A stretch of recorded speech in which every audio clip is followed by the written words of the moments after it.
Subsoil Security, the State of Mining and Armenia's Mineral Wealth. Article by Gibran Caroline Boyce, published on September 11, 2025, on EVN Report. The ground shook beneath Ruzana Tsatrian's home as a muffled mine explosion in the distance sent the glassware rattling in the cupboards. "They've shelled us from planes and helicopters," she says unflinchingly, recounting her life living on the front lines in Artsakh during Azerbaijan's 2023 ethnic cleansing, and the brutal wars that preceded it for 3.5 decades. "We've seen everything. Nothing can surprise us." Tsatrian now lives near and works at the Agarak Copper and Molybdenum Combine, where she oversees molybdenum drying. The mine, located near Megri, is one of the largest employers in Shunik and is owned by Russia's GeoPro Mining. The copper and molybdenum extracted here have become strategic assets in a broader geopolitical contest over economic development, national security, and Armenia's shifting orientation toward global markets. "Copper prices are rising," says Artyom Gagamyan, executive chair and co-founder of the International Chamber of Mines of Armenia, ICMA. In 2021 and 2024, the price of copper reached over $9,000 per metric ton. If you look at the forecasts by the International Energy Agency, IEA, by 2035, we are going to face a significant copper shortage in the world. Armenia can be a major contributor in the wake of this global demand. For decades, Armenia's mining sector operated in the background of the post-Soviet country's politics. Its mineral wealth is mostly controlled by Russian companies. But as the world races toward clean energy and Armenia distances itself from Moscow, this subsoil industry has become a cornerstone of the nation's aspirations for economic sovereignty and national security. Armenia now faces the challenge of attracting Western investment amid a geopolitical tug-of-war involving Russia's iron grip and China's growing role as a major buyer of Armenian minerals. The critical minerals buried in Armenia's mountains are increasingly tied to the country's security. These resources could provide a meaningful boost to the economy, but their strategic value also lies in reducing over-reliance on a single partner. Moving toward more diversified investment, particularly with Western actors, offers Armenia some room to maneuver in an environment where dependence on Russia has long created vulnerabilities. In this light, mining reform is not only about economic growth, but also about building resilience. Aligning the sector with international markets and environmental, social, and governance (ESG) standards could help Armenia strengthen its economic foundations and broaden its partnerships. The way the country manages its mineral wealth may shape whether it remains constrained by old dependencies or gains greater flexibility in navigating future geopolitical pressures. Mining has contributed between approximately 4 to 6% of Armenia's GDP and accounts for nearly a third of the country's industrial production. Traditionally, Armenia's key minerals include copper, molybdenum, gold, silver, zinc, and antimony. According to the German economic team, exports of copper, molybdenum, and gold increased from $700 million in 2018 to over $1.2 billion in 2022. Armenia's mining sector has deep roots, dating back to the opening of the Alaverdi mine in the 1770s and the Kapan gold mine in the 1840s. However, resource extraction in the 20th century Soviet era was centrally planned and operated under Moscow's tight control. Copper, molybdenum, and other key minerals were shipped across the USSR. After the Soviet Union collapsed in 1991, Armenia plunged into an economic crisis and a brutal war with Azerbaijan. Amid the chaos of a post-Soviet transition, many of the country's most valuable mines were hastily privatized, often for pennies on the dollar, and eventually came under the influence of Russian business interests.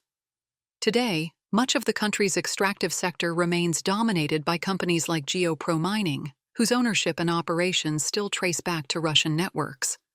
In 2018, Armenia's Velvet Revolution ushered in a new reform-minded government that promised transparency and a break from oligarchic rule. The revolution sparked growing pressure on extractive industries to ensure that profits benefit Armenian interests first. Now, in the wake of Armenia's increasing pivot away from Moscow, the mining sector has taken on new geopolitical meaning.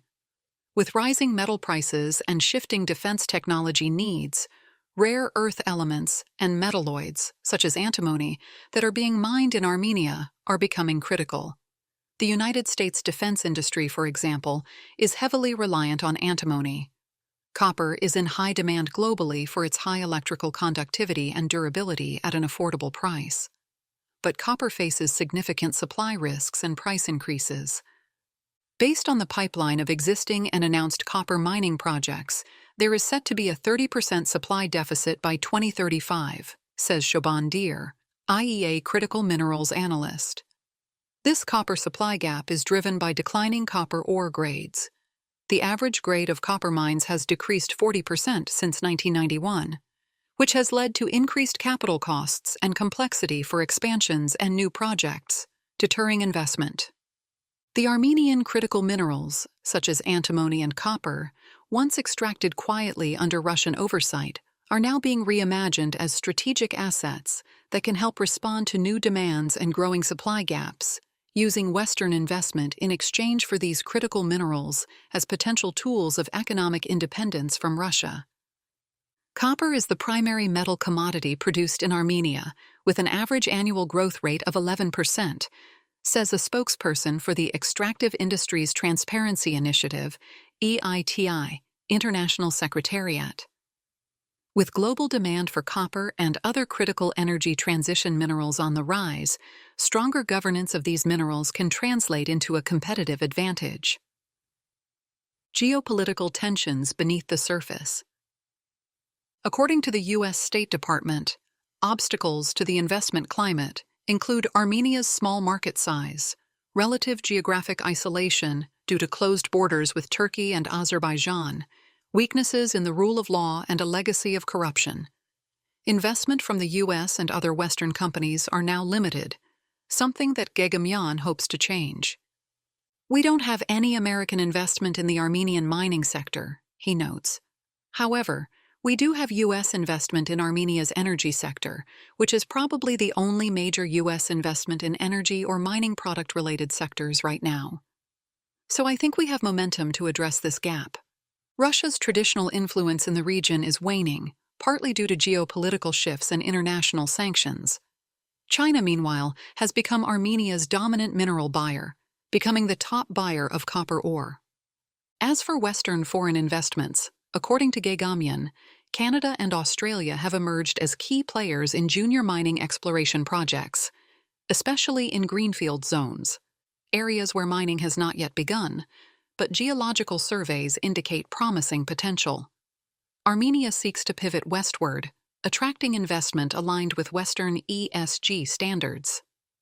Gagamian emphasizes the need for new geological standards and transparency to lure foreign investors and diversify partnerships. Despite reforms to attract new Western foreign investment, challenges remain. Environmental enforcement is inconsistent, and legal troubles, such as ownership through shell companies, continue to complicate governance regulations. Armenia's geopolitical position, sandwiched between powerful neighbors with competing interests, projects uncertainty and instability that can deter investment. The Armenian government's recent membership in the Extractive Industries Transparency Initiative, a voluntary initiative bringing together governments, companies, and civil society organizations to promote the open and accountable management of oil, gas, and mineral resources, marks a strategic step toward international best practices. EITI's requirement that companies disclose beneficial ownership aims to reduce corruption and enhance credibility. According to the EITI, transparency helps to de-risk investment by ensuring that there is a level playing field for business to operate. Armenia has taken steps to enhance transparency in 3 important areas, says a spokesperson for the EITI International Secretariat. It has started to publish information on the beneficial owners of companies, it has improved how revenues from the sector are managed locally, and it has made the terms of mining contracts public. These are important signals to investors and to sector stakeholders and represent concrete steps to improving accountability and closing channels for corruption. In June 2025, Armenia was also among the first EITI member countries to launch a public, nationwide register of beneficial owners. The database covers more than 120,000 companies across every sector, including mining, and is meant to strengthen investor trust by lowering the risk of corruption and making it easier for businesses to vet potential partners. Armenia's model has been recognized as a valuable example for other countries seeking to attract responsible investment while increasing accountability in the extractive sector, says a spokesperson for the EITI International Secretariat. The nation's vast underground wealth could propel economic independence and strengthen national security, especially as the global demand for critical minerals steadily increases. But without sustained reforms, transparent governance, and strategic foreign investment, the riches beneath Shunix Mountains risk not being leveraged as national security assets.